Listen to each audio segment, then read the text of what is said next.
Before we get into this episode, there's something that might be of interest that I wanted to tell you about. Scene and Heard, who run this podcast, have been asked by Scotland Food and Drink to undertake a strategic review of the Scotland Food and Drink Excellence Awards. Now, these Excellence Awards have been going for almost 20 years and are a huge mainstay of the food and drink sector. But it's time to ensure that they're still relevant. So if you have ever been involved in the Scotland Food and Drink Excellence Awards, or even if you've ever had an opinion about them, we would love for you, please, to complete our survey. So if you go to the On Farm Twitter, which is at @on_farm UK, and click the link in the bio, there will be a tab in there that will take you to the survey, and it should only take you a very short while to complete, but we would be enormously grateful. Hello and welcome to On Farm. This is Anna here, and I'm back for the second of 3 episodes celebrating the success of the Scottish Land and Estates Helping It Happen Awards. Coming up, we have 3 more of the winners from 2022 to tell us their inspiring stories. Maybe it will inspire you to consider putting in your own entry for the 2023 awards, which we'll tell you about later. It's great recognition for the full team, a great platform for us to be able to shout about some of the projects that we're working on. It's given us a platform to talk about our work, to do knowledge transfer. We need people to know about it. We need to keep funding it as well. I think it's really important when you do something and you get a chance to kind of celebrate it. So, it's fantastic to see that recognition there, Helping It Happen has been set up to celebrate and encourage all things rural. So that might be business innovation, it might be conservation, it might be community, it might be education, a whole host of different rural activities. And it's supported by sponsors Nature Scott, as well as a host of other sponsors. And collaboration and partnership is a big part of what the awards value. We will hear later on from Chief Executive of Scottish Land and Estates, Sarah Jane Lang, but first, let's bring in this week's 3 award winners. I'm Rory Christie. I'm a dairy farmer down in the Machars of southwest Scotland, and I'll take the credit for being the founder of the Fast Breeders project, a collaboration between 4 farmers and SRUC and SEOS. I'm Jess Hartwell, Marketing Director at Skyskins.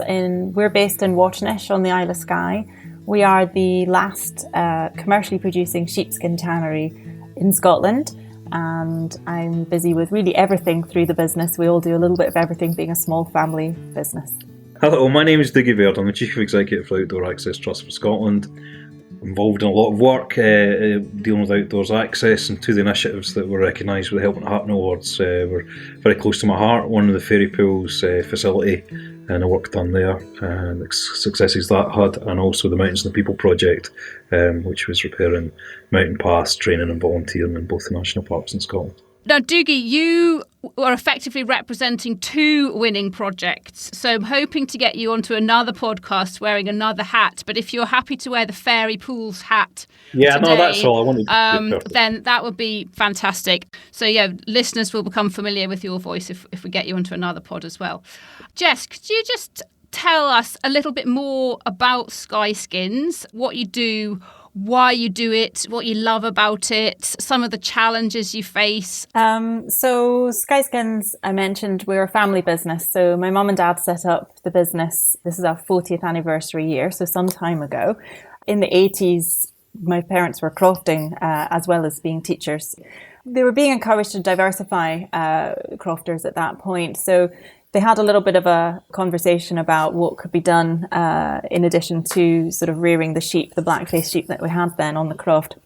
And one of the things that became apparent through chatting was that obviously the sheep were being reared for meat, but that the lambskins at that point, the sheepskins in those days, were actually being sent to landfill on the island. So they thought, we could do something better than that. And my dad had a friend who was in the tanning industry that advised him a little bit, and they came up with a plan, I suppose, to set up and develop a tannery here in Waternish. So when they set up all those years ago, I think people thought they were completely crazy, because Waternish is, as I was saying earlier, quite far away from we now have a bridge. Back then it was a ferry. I think people generally thought it was completely bonkers to set up a business out in the rural sticks of Waternish, but they've actually proven everyone wrong, and it's going quite well.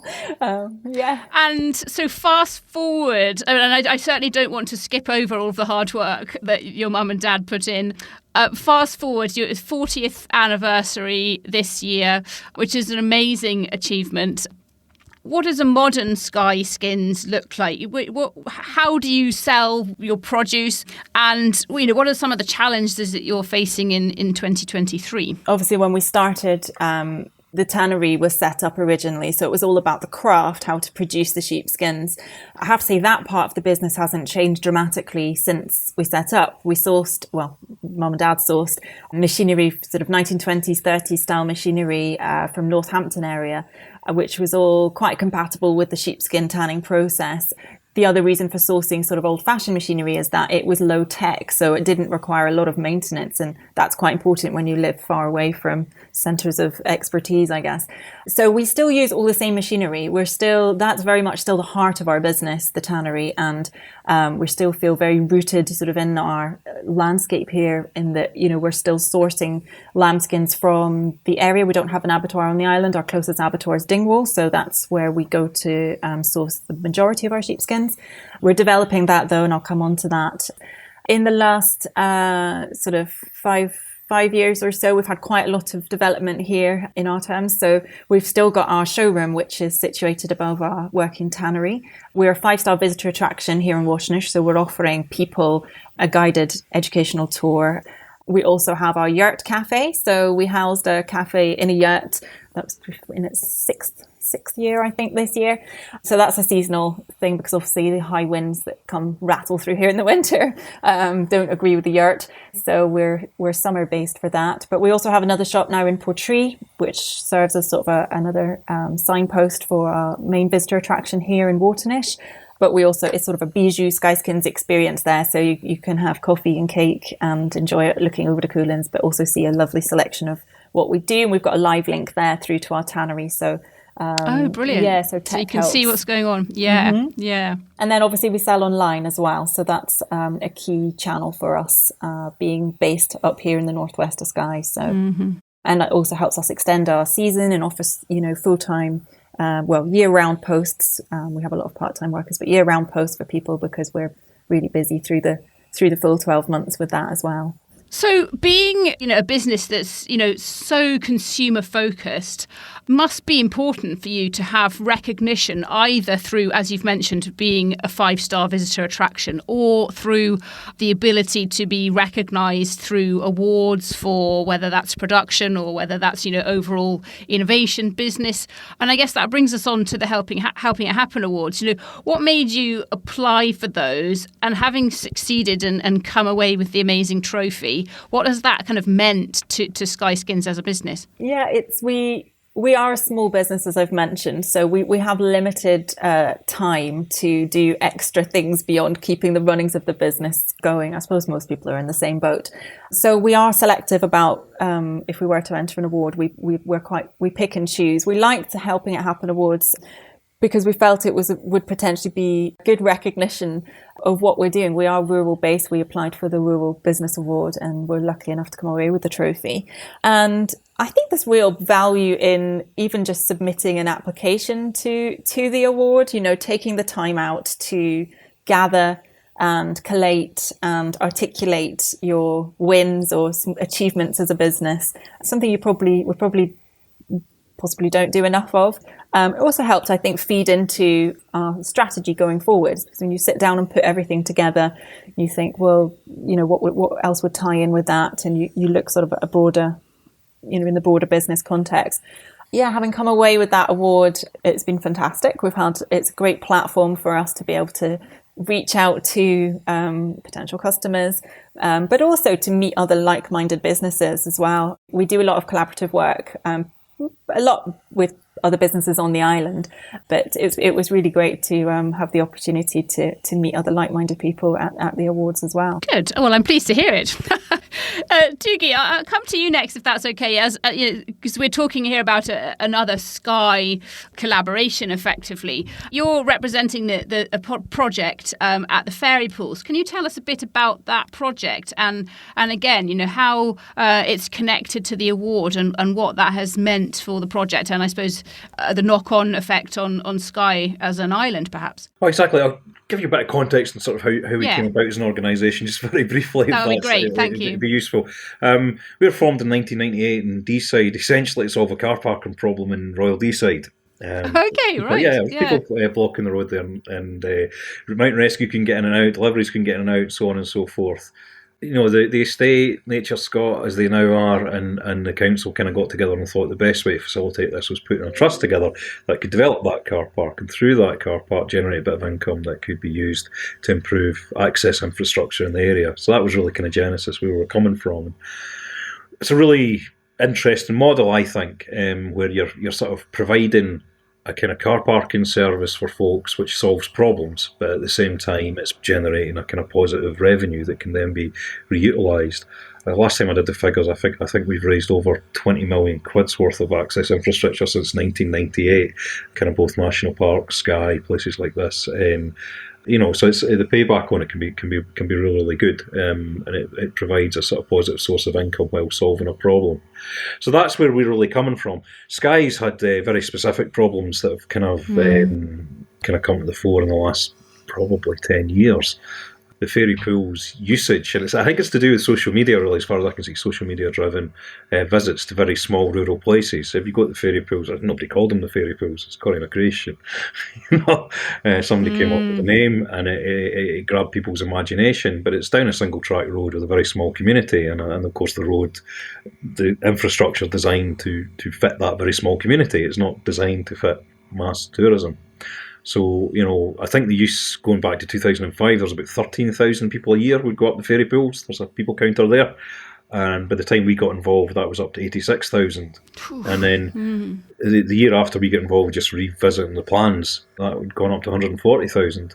And now it's at 200,000. Oh, my goodness, yeah. So the impact on the community and on the environment was horrendous. You had people parking up and down both sides, totally trashing the roads. Folk can get in and out, businesses can get their deliveries, emergency services can get in and out, people can get, just an absolute mess. And I think that there's a lot of places like this in Scotland, but I think Skye's particularly got that problem in quite a number of locations.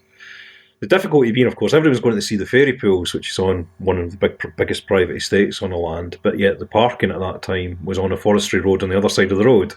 Now, the forestry only own that land to grow trees. They don't have a fairy pools facility.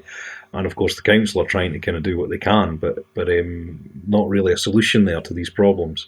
So if you've got blockages, bad parking, deterioration on the roads, and the last bit, you just got to come out, I'm sorry to say, but toileting, people, massive amounts of people, no facilities, so pretty nasty stuff out there. So that was the problem. It was a growing problem, and I think been quite a big outcry about it, with nobody really able to take the lead on it. So the English Community Hall Association eventually decided that it would, and they kind of collaborated with us to see if we could find a solution. And I think it's really interesting because it touches on a lot of different things that are going on at the moment. We use the community asset transfer legislation, which allows public land, if it's in the public interest, to be transferred to community groups. So there's community asset transfer of the forestry land, where we could build a car park to transfer that over to the community. And they've rented it to us on condition that we built a car park, a big enough car park and toilet, in return for a 20-year lease.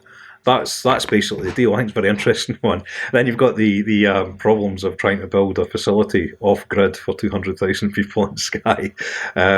Initially, the drawings I picked up had a composting loo, which wouldn't have worked for, I don't think, even one day on that level of usage. So I kind of started from the ground up, a practical person at heart. We've put in a processing tank, and it had to double part way through the project, as we realised it had to they had to provide for 200,000 people, not Oh, 100,000 goodness. people. Very interesting, quite difficult project to get electricity in, to get a signal in, to get the thing up and working.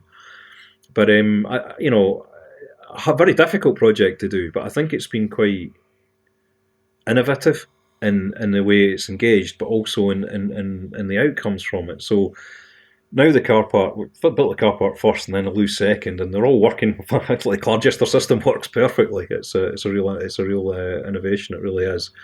What you've got at the end is a new facility, so the roads aren't blocked. All the poo's where it needs to be, which is in the toilets. All the nasties are there. We've got 2 full-time members of staff now employed at that car park, a manager and a supervisor, and we also employ up to half a dozen seasonal workers every year there, so it's an employer. The community get rent from us every year, and they use that to, I think at the moment they're using it to run a sort of cost of living crisis fund for folk in the Minish area, and also a food bank. So it's generating that community rent, and from our point of view, it's generating a surplus that we are then able to put into the kind of access infrastructure. Mm-hmm. So of course we solved the road, we solved the car park, we solved the nasty poo and that. The next thing to do is to go to the sites themselves and try and find a solution to, because 200,000 people on these kind of fragile, usually triple SI Sky sites, it causes an awful lot of environmental damage. So we're nearly at the end of we put our money into that to create a sort of £1 million project to repair the paths and provide bridges and get habitat restoration, not just at the fairy pools but also at Storr and Quorang, which are 2 other equally busy places on Skye that have exactly the same problems. Out of a bad thing, I suppose, there's a lot of good things coming. So it comes a kind of upward spiral. Has there been a benefit to being recognised for the hard work? I suppose one question might be, the more awareness we raise, the more people visit and the more pressure is put on the project itself. Has there been, in your eyes, a benefit to being recognised in awards like these? Oh, for sure. And I think it creates a pilot, a template. There's many more sites in Scotland. I'm working on 2 at the moment, but we're not the only people who could do this. Folk could get together with other collaborations, but it just shows how it could be done. And I think the Helping It Happen Award really puts it out there, and it certainly gets it noticed, particularly in the land sector. Mm-hmm. Well, I'm almost feeling partly guilty and responsible here because I am a lover of wild swimming, and I spend quite a lot of my weekends seeking out, new and exciting and rural spots. And you do, even on a very small scale, you do sometimes see the damage that access is doing to some of these sites. So I think the more infrastructure and collaboration that can take place to solve the problems, I think it's fantastic. And what I love about this podcast in general, but what I also love in particular about the Helping It Happen Awards is the variety that we've got here. We've talked about a wonderful way in which, product's been saved from landfill in the case of Sky Skins. We're talking about tourism and the vital importance of it, but the fact that it needs to be managed, collaboration, and that, that's all fantastic. And then we're about to now talk to Rory about dairy cattle and genetics. There's such a variety just in this one conversation, but what it does is pinpoint everything that goes on in rural Scotland and how creative and innovative people are, and how that whenever there's, even if there's a problem, we're finding ways to solve it. And I guess that's now coming to you, Rory, if that's okay. Can you tell us about Fast Breeders, who you are, and I suppose just as importantly, what it is that you're trying to achieve? And then we'll come on after to talk about the award and how that's relevant. I will in a minute, but I've got some questions for Dougie, if that's okay. Oh, go for it, yes. So Dougie, how big does a car park have to be for 200,000 people? Well, we pitched at 148, but I've just had to tarmac it again. The surface wore out in 4 years. the gravel. So we've got 177 spaces now, which is as big as we can get into that space. Now, there's a big problem we have, Rory. There's times we've had to close that car park when it's over full, and I'm hoping the extra 20 spaces will make that not need to happen. But there's an issue there. Do we keep on making the car park bigger and bigger and bigger, or do we try and find different ways to kind of manage the way that tourism sort of manages itself? And one of the things I'm not banter. One of the things we're doing in the NCHF project, working through Sky Connect primarily, is creating an app where folk can kind of almost see how busy Oh, brilliant idea. Yes. Almost like your Disney fairground rides, you can kind of say, How long's the queue? I'll maybe go there at 4:00, It would allow folk to maybe, to go somewhere else, maybe to go into Portree, to go to the distillery in the middle of the day, because that's go to Sky Skins. Sky Skins, of course, absolutely. But rather than everybody congregating at the same time at the same place between 11 and 2, you know.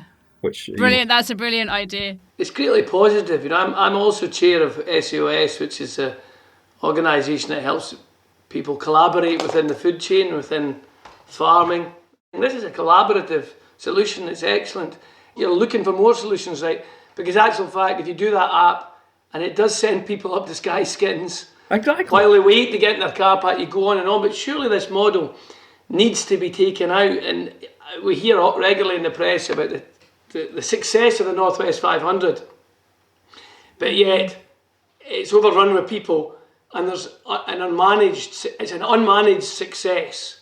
So this gets taken on again, and I know through work with SOS we have we're trying to get a solution in the Pentlands, so there are people all over the place with access issues, and it's going to become more and more. So I would advocate, we need to talk and we need to promote what you've done, because it sounds, without understanding it properly, a really good solution that could be rolled out right across Scotland. Mm-hmm. I think so. I think so. At the moment we're just picking up and doing what we can do. I've got a project developing at Stackpolly and another one, at Benaglow, which is nearly finished. They're all different scales and sizes, but our view is not too many people going to the countryside surely can't be the problem. It's a lack of infrastructure, That's the problem, You were talking about how if tourism builds there at the ferry pools, and obviously it is a slightly contentious topic, tourism on Skye sometimes. We've got this sort of big 5 sites that everybody likes to visit, driven possibly by social media, as Dougie was referring to. But as it builds, is a park and ride type option a possibility for somewhere like the ferry pools, dependent on sourcing a piece of land off-site, but with that opportunity to educate people on their way to the pools about responsible tourism and slow tourism and these things that are important. Yeah, it was trialled last year. The council put one together with Stagecoach, and they kind of do a drop-in, drop-off thing. Kind of anecdotally, it was very undersubscribed, and I think that tends to be the case until people are kind of reassured, that they're maybe going to get back again. The buses down those roads can cause problems too, because they're quite big and the roads are really quite small, But they certainly trialled it this year, and I don't know if they're going to try it again next year to see where that goes. But I'm all for that, honestly. The other side, one of the things I'm really interested in doing is trying to put an off-road link into Carbost. I've talked about that with the community, but I would love that, where people can maybe slow down a little bit and spend a little bit more time rather than going out to Skye and kicking it out in one overnight stay, Just take a bit more time. I've known Skye for a long time, been there since my teens. I'm going to tell you how long ago that was. But it seems to me that people used to go there for a week, and now they go there for a couple of days. Yeah, I suppose that's the downside of the bridge, is that it makes it easier to not stick around, I guess.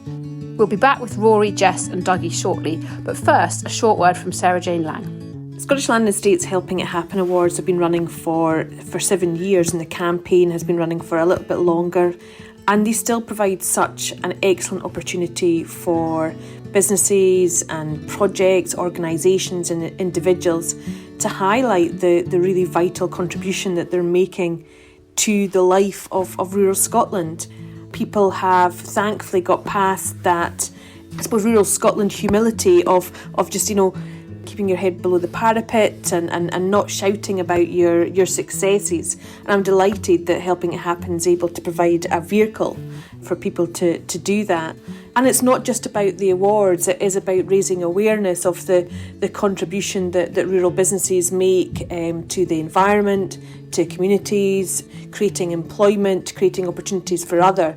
So it's a really excellent opportunity to celebrate, but also just to raise awareness of the realities of what's happening in rural Scotland.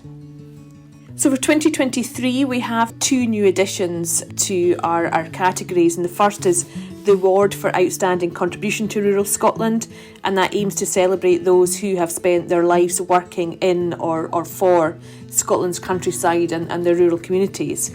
And the Rural Rising Star Award, I'm sure we can all think of those people who really embody the values and the attributes that turn them into stars of rural Scotland. And we've also made a slight change to our Rural Housing Award. That's now been expanded to rural property.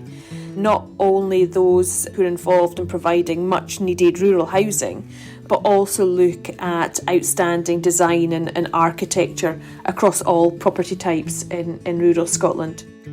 Many thanks there to SLE Chief Executive Sarah Jane Lang. Back now to the second half of today's chat with Jess, Dougie and Rory.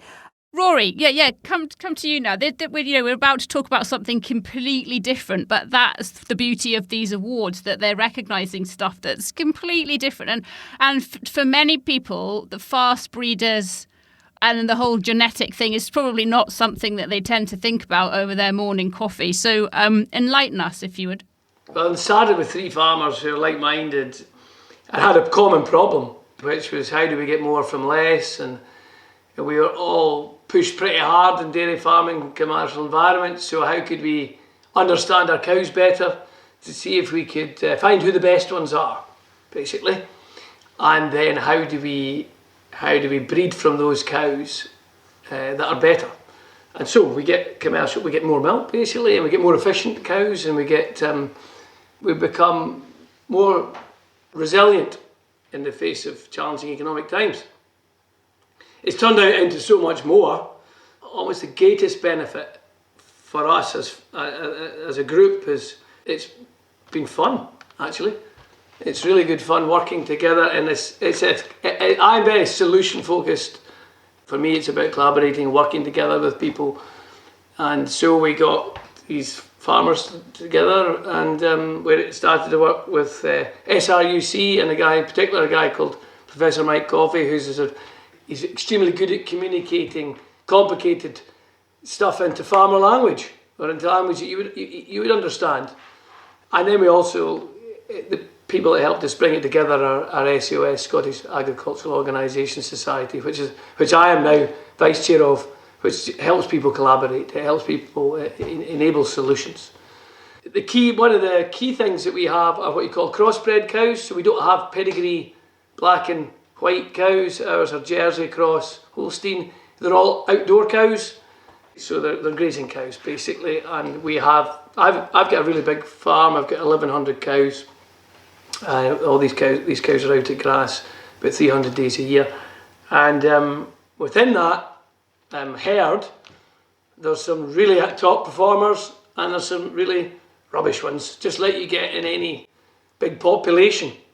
So it was understanding who they are in the first place. And we did this by DNA testing. So we got their DNA, and then we took all the records on farm, and we looked at their genetic potential, their DNA potential to be successful, and we looked at their records on farm to see if they were actually successful. It really then starts to drive you crazy, because what you actually find that you've got lots of animals who are genetically awesome but don't perform, and then some who are genetically rubbish but are performing extremely well in your own farm, and you can get your head around that and say, how can that be? So we went into lots of debate and discussion about that kind of stuff. And now it's really important to have that environmental aspect considered. How do you get a low methane cow? And it's possible to discover that through DNA, but it's huge data sets, it's a huge amount of time, and it's slow progress. Genetic progress is 1% a year. But we've got an environmental target we've got to hit by 2050. If we make 1% every year to 2050, we will hit the environmental targets that government have set. Other than that, it also brought focus to us. It's making us look at every aspect of what we're doing, so we become, there are a whole dose of unintended consequences of what we do. We find solutions for other things because we're together. We get off farm and we get, we have fun together on the journey to the meeting about genetics, and we solve a whole dose of problems on the way. So there's much more than just going and sorting out your cow genetics. It becomes about solving all sorts of farming problems, and a human behavioural thing as well. But how we change the way we behave that eventually impacts on our businesses and impacts on our wider industry. So, I mean, getting the award was really important because, well, one, selfishly we were pleased to be rewarded for the hard work that was difficult to see the benefit, and two, like you said, Jess, got to get it out there, and then people will start to talk about it, they'll ask more questions, and maybe more people want to become involved, and it gets us knowledge transfer. That's the key thing. We're really a knowledge transfer project. What we are doing can be applied to lots of different breeds of cattle and sheep and sort of farming things. Has there been an impact, positive or negative, on animal welfare? Because I guess that's the other thing that a lot of people are asking all types of farmers. Oh, how well do you look after your livestock? So there's a given that we all look after our animals very well. It's a given that we in this organisation are top performers in our industry, and so that's happening.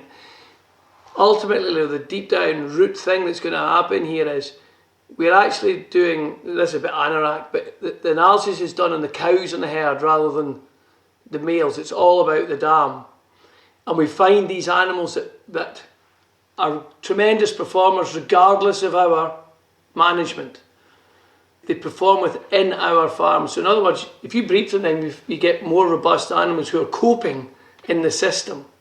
And if they cope really well in the system, then ultimately their welfare is better, they're happier, and you have less illness, you have less stress, because they cope within the system. So it's about making robust and resilient animals, not just animals who give you lots of milk. Success is multifactored. We're not just looking for more milk. More milk is an outcome, as is better health, as is longevity. So all of these things are consequences of understanding your animals better. Yeah. Do we all still need to do more collectively as a group of rural people? And I mean that not just those of us chatting today, but collectively, to help people to understand what goes on in the countryside, some of the processes that happen, particularly positively, because, Jess is saving sheepskins from landfill, Rory is improving or reducing methane production, Doogie is ensuring that, yes, the numbers of people still come, but that actually their negative impact on the land is being reduced by these measures. So, but what more do we need to do to get, I suppose, the urban population to understand more of these intricacies? I think it's absolutely essential that urban populations understand the value that rural people and rural landscape brings to society. Because I think it's been, or is maybe undervalued, and it's complex, I guess, but essential that we can demonstrate that value well. Doogie's getting the people there. Actually, but most importantly, solving a problem for the people that live there all the time. I was down in Cornwall, in Padstow, a few years ago now with the kids on holiday. The locals move away. It's not a nice place to live. There are so many people, and I bet that is a problem on Skye, and Doogie is actually helping solve that.